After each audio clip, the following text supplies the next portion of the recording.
So today I'm running through the Photoshoot workflow.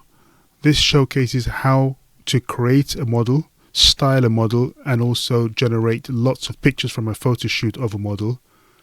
I'm using Weavy AI, and this allows me to create this workflow, save it, and come back to it later. So if I wanted to tweak something, for example, if the client wanted me to change the outfit, I can simply go to the outfit section,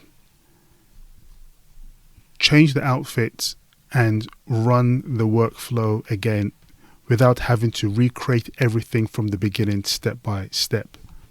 So these are some of the images that I have created. Again, I just created these ones to kind of push the envelope of the different angles that you can achieve using Nano Banana, prompting, and also just generated some video of the actual photo shoot as well that you can use on social media for Instagram Reels, etc.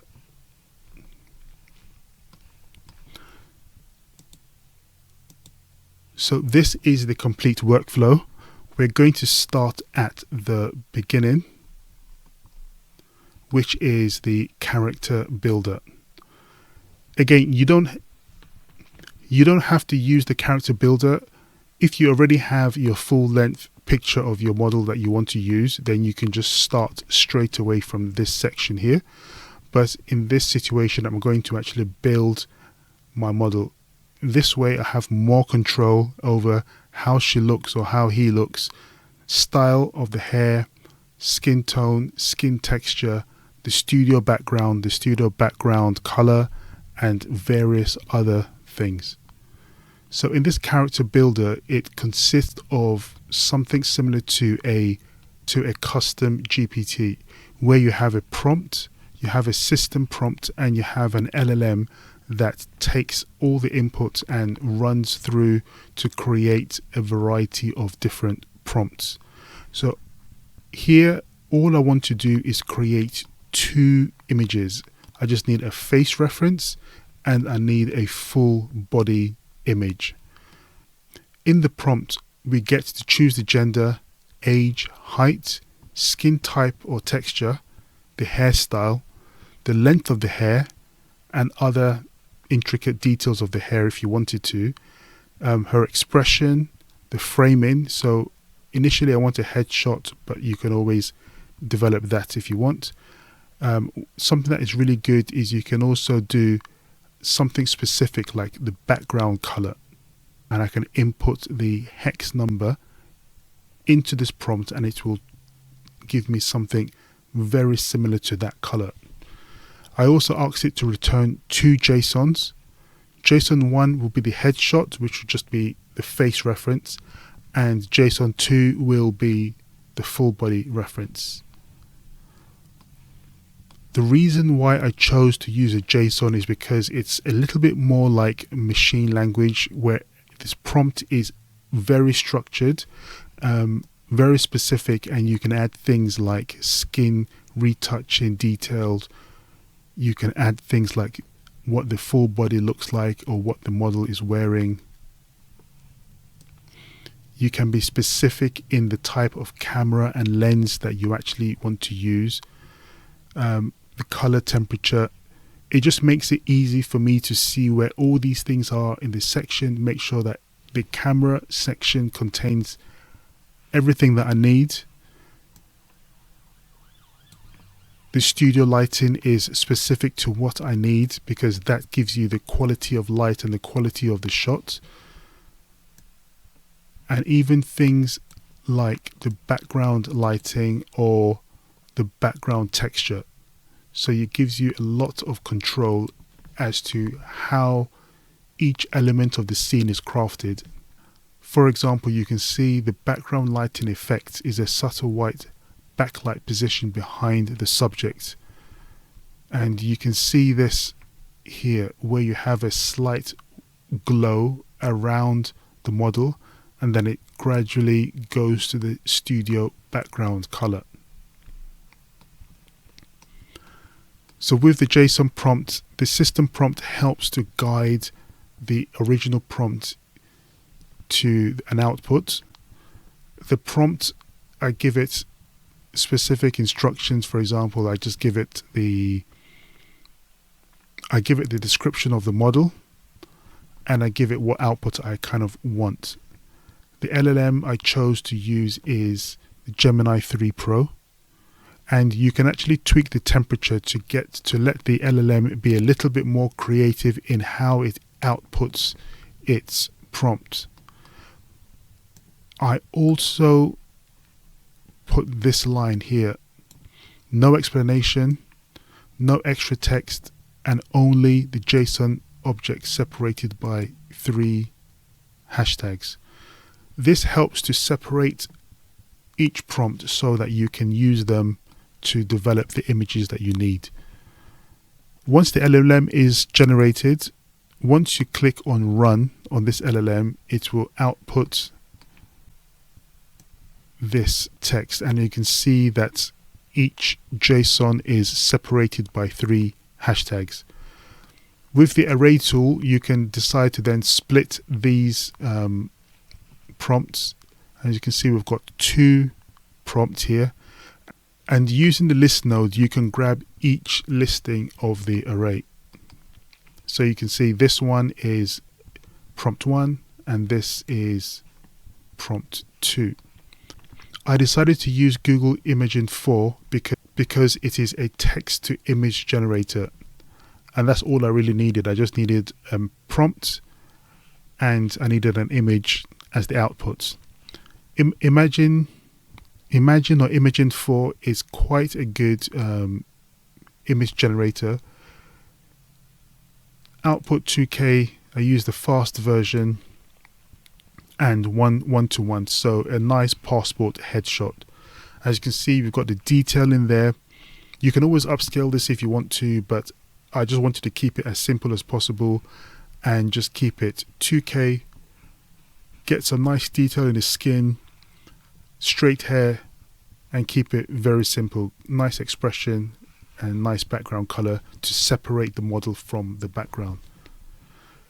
When we have this generated and you're happy with it, I then use a Nano Banana Flash to generate the full body reference.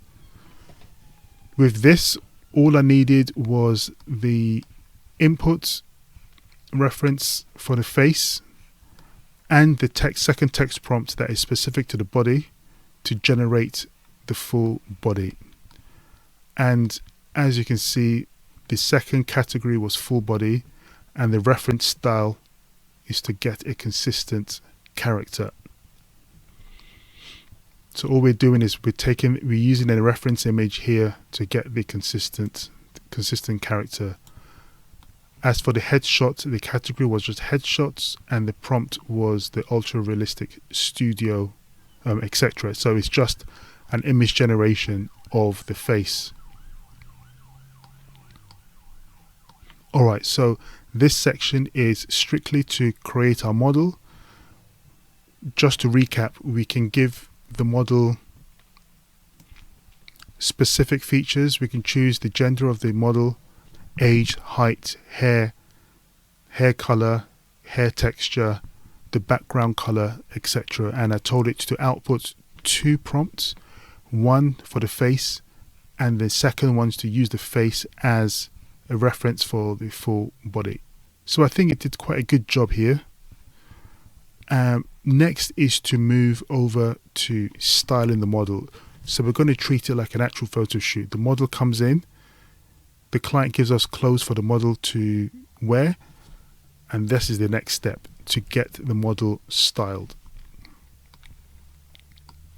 So I chose to actually have this model wear these items: a scarf, polka dot scarf, crop top black, gloves, this striped crop trousers with this detail in the waist, and a black beret hat. The shoes come in separately, but I have a reference for that. So what I did with this reference was I initially got Nano Banana prompted to just reference this one image and take the scarf, the top, and everything else and style the model. But it was struggling with the scarf. It was struggling with the crop top because I think the top is actually hidden by the scarf. The scarf is also quite specific. It is polka dot, but it's styled in this particular way. It's quite low res, as you can see. If you zoom in, it is actually quite low res. The hat detail always seemed to match properly, but the scarf, the top, and the trousers were always an issue. So what I had to do is get them each on separate layers. So I prompted using Flux 2 Pro to extract the hat. So we have a nice 1024 by 1024 image. I got some gloves as a reference, but as you can see, these gloves are also still a little bit funky. It didn't quite render them properly, but they still seem to work. I got some shoes, some heels as reference, glasses as reference, just for the style, not necessarily for the branding, just for the style. And then I also told Flux to extract the scarf, because I wanted the scarf to look exactly like this. So it extracted this scarf. It extracted the top, but it also included this, which I didn't need. So what I did was use a crop node to just reference just the top. So I cropped out everything else and left the top. And I also told Flux 2 Pro to extract the trousers. And it did that including the detail as well, which was amazing. So we've now got most things on a separate layer, and we can feed all that into Nano Banana Pro to create our full body clothes reference. Right, with this section here, it was also a bit tricky. So I'm using Nano Banana Pro, I'm using 2K and an aspect ratio of 9:16. We don't need web search because we're not searching any particular detail on the internet. We're giving it everything we need. The clothes is basically all we need. We just need the clothes to be swapped, or the model to be styled in the clothes that the client gives us. So one thing to keep in mind is when you are doing this garment transfer or clothes swap is to specify what you want to keep and what you want to change. So image 1 is our solid reference. So we want to reference this image. That is image 1. So with image 1, we want to keep everything apart from the clothes. So we want to swap the clothes. We want to keep the proportion of the body. We want to keep the expression as close as possible, the hairstyle, the face, the body posture and frame, but we just want to swap the clothes. So always remember to try and prompt to keep what you want and change what you want. So for example, I told it the basic thing we want to do. We want to perform a garment transfer. Secondly, I told it what we want to keep. So it's essential to preserve the model's identity, skin tone, skin textures, pores, facial expressions, things like that.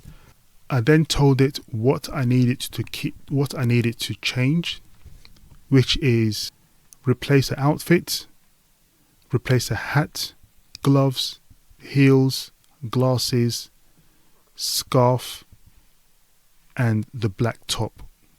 So everything I told it to change, I just input that with the image references as well, and said the only change should be the clothing. So only change the clothing, but you can see, as you can see here, we mentioned everything we wanted to keep, but we also mentioned everything we wanted to change.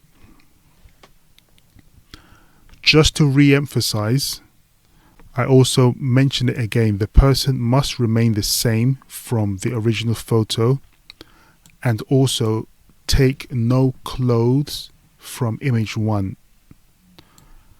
and a whole bunch of other things to just make sure it keeps. So I prompted it very early, but I also repeated myself just to make sure that it notes that and it keeps it consistent. I made sure to also say take no clothes, because on some of the earlier generations it was taking this long sleeve top and ignoring the crop top. After I specifically segmented the top and also prompted it not to take any clothes from image 1, it started working a lot better. So here we have our full model Nano Banana Pro with the full outfits as a reference. Now we can take that image and use it in the photo shoot. So just to recap, our model has come in, we've chosen our model, we have dressed our model, and now time for the photo shoot. So over here is the photo shoot section. Again, I set up everything like a custom GPT. You have the prompt, you have the system prompt, and you have the LLM. This prompt is very basic. It just says generate 6 lifestyle photo shoots based on the reference image. This line actually could be a lot better. I could have said you are an expert portrait photographer, but this will still work as it is. Your task is to generate 6 distinct lifestyle images. So we also have 3 hashtags to separate each prompt. But I also prompted or gave guidance to how each prompt should be generated. And you can see some prompts will be JSON, some prompts will just be normal text prompts.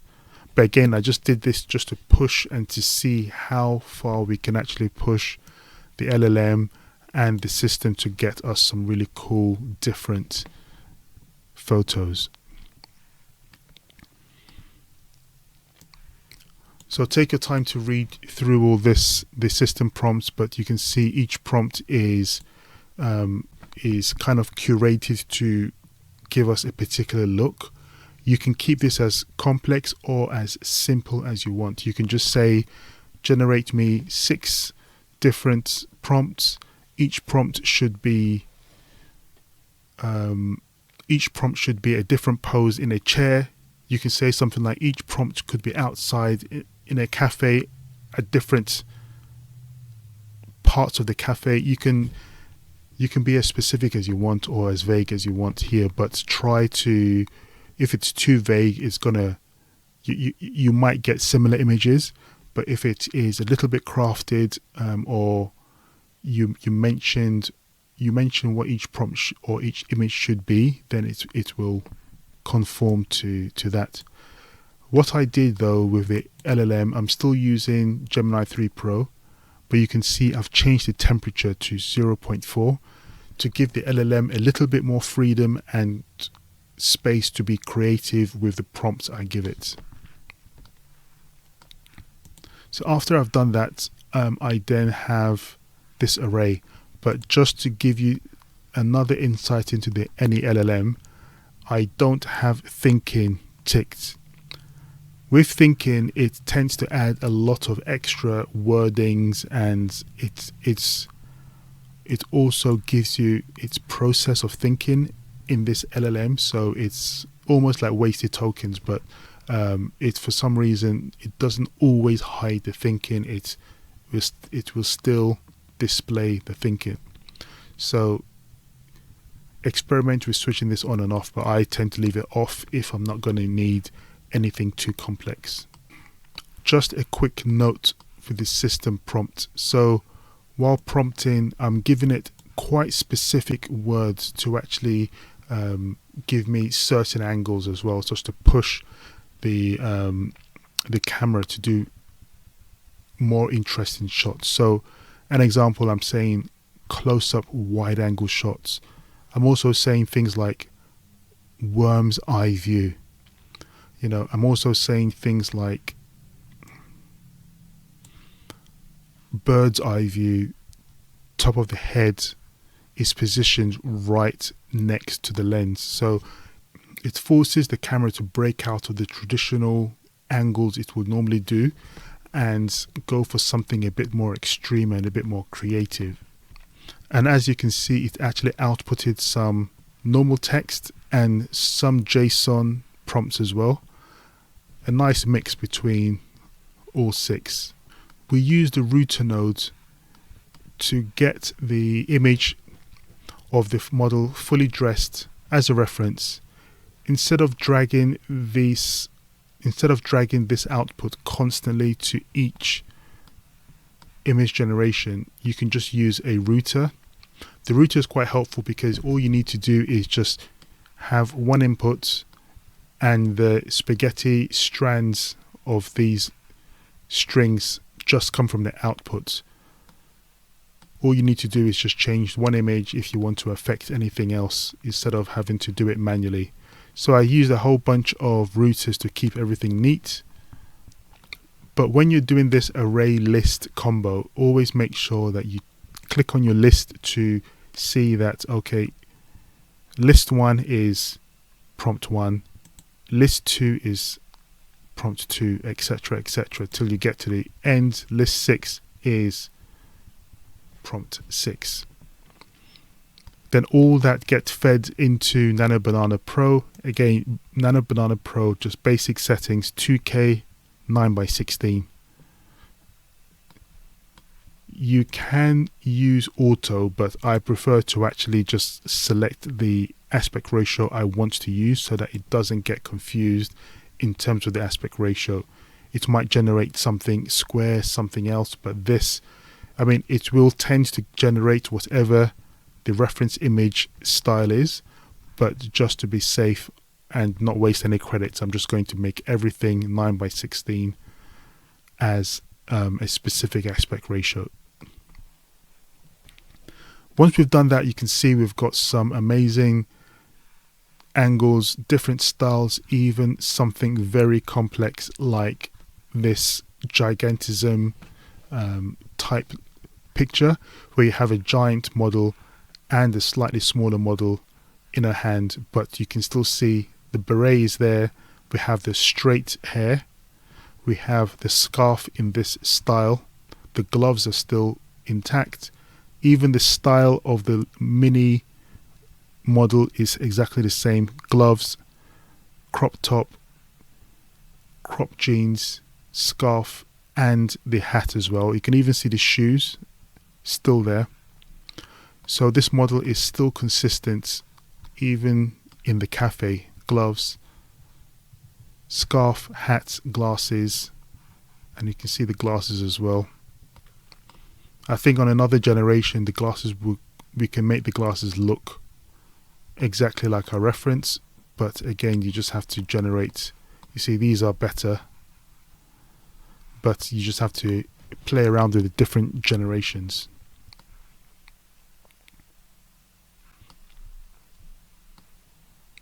So that is our photo shoot. You can have as many or as little generations as you want. Here I have 6 just to show a variety, but you can have 1, you can have 4, you can have 20, totally up to you. And then from there we go over to the video generation. So this is optional, you don't have to do the video, but I just thought I'll put a video generation together just to show you that you can actually use the results, various results from the image generation and animate them together. For example, I use Kling first and last frame, but the model I'm using is the 2.5 Turbo Pro. Quite a good model to move from first frame to last frame. Seamlessly, it does hold consistency quite well. So just play that for you. So prompting to do that little spin and zoom up in an arc form towards her face. The thing to note about using Kling is Kling prompts tend to have a limit of 2,500 characters. So when you're prompting, if you're going to use AI like ChatGPT or Gemini to create prompts, always try to specify, okay, I want this prompt to be maximum 2,500 characters, or something like, oh, I want the maximum prompt to be 100 words or 500 words or something similar to that, so that it doesn't just give you a whole list of things and it's way past the word count. So yes, you can just see each frame moves from one to the other seamlessly, which is quite good and keeps its consistency as well. So that is one of the reasons why I decided to use Kling first frame and last frame, although you can use Grok, Imagine, or you can use anything else if you want to. You can even use VO3, but I just thought, let me just keep it, save some of my credits, and also we're just experimenting with Kling first and last frame as an example. Once all that is done, you can actually just put an export node, and you can use this export node to download each video individually. You can also use a video concatenator to actually stitch all the videos together. And once you're done, you can then use an export node to export all the stitched videos together. And the good thing about the video concatenator, it is just 0.1 credits, so you can go crazy with the amount of generations, obviously within reason. Depending on your credit limits, you can just generate as many times as you want. So that is how Weavy has helped us to create this workflow, so we can come back and revisit every single aspect of it granularly. For example, we can decide to change the outfit. Once we've changed the outfit, we just run this model here,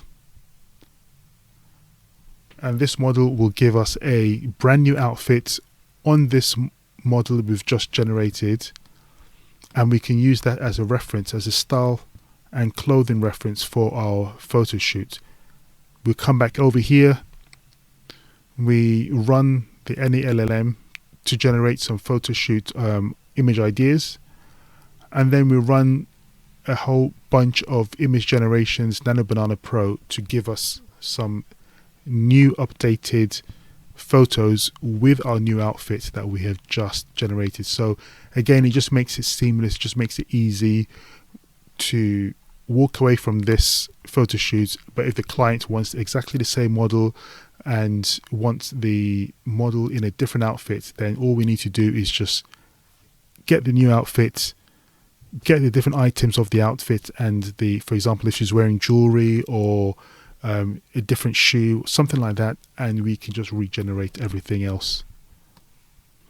I put this sketch to pose section just as an example of showing how we can take a reference image of a fashion sketch, for example like this, and generate a pose, a particular pose. For example, just we want to simulate she's on the catwalk, and we want to get a particular pose or a particular look. Then this is quite good, because you can get that, you can pose this model from looking like this to a pose like this, to a static pose like this. Again, useful if you have a sketch of anything. This is quite a refined sketch, but you can have it as basic as even this image here, and try to just prompt it to look like what you want. I used the crop node here because I needed to isolate any distractions, like this image, I need to isolate any distractions from the Nano Banana so that it doesn't start hallucinating and adding other things that I don't need into the final generation. So that is a quick rundown on how to use or how to build your own Photoshoot workflow. Hope you found it useful. Any questions, just leave them in the comments and I'll try and get back to you. Also, don't forget to like, share and click that subscribe button because I'm planning to add a lot more tutorials to this channel.